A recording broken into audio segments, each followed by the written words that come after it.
উপদেষ্টা নাহিদ ইসলাম বাংলা চলচ্চিত্রের উন্নয়ন নিয়ে বেশ ভালো ভালো মন্তব্য করেন। যুগের সাথে তাল মিলিয়ে এখন আমাদের কাজ করতে হবে। সকল প্রতিষ্ঠানগুলোকে আধুনিকায়ন করা উচিত। বাংলা চলচ্চিত্রের উন্নয়নে শাকিব খানের গুরুত্ব অপরিসীম।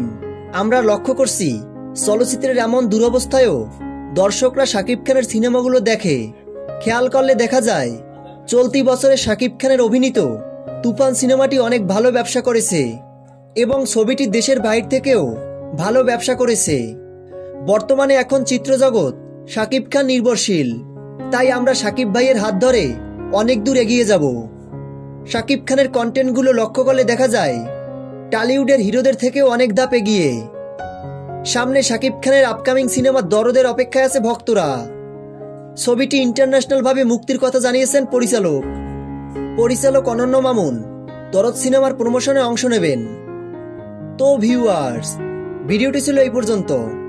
ভিডিওটি ভালো লাগলে একটা লাইক করে দিন। ভিডিওটি সম্পর্কে আপনাদের মতামত জানিয়ে ফেলুন ভিডিওর নিচে কমেন্ট বক্সে কমেন্ট করে। শাকিব খানের সকল আপডেট ভিডিও সবার আগে পেতে আমাদের চ্যানেলটি সাবস্ক্রাইব করে আমাদের পাশে থাকুন। ধন্যবাদ।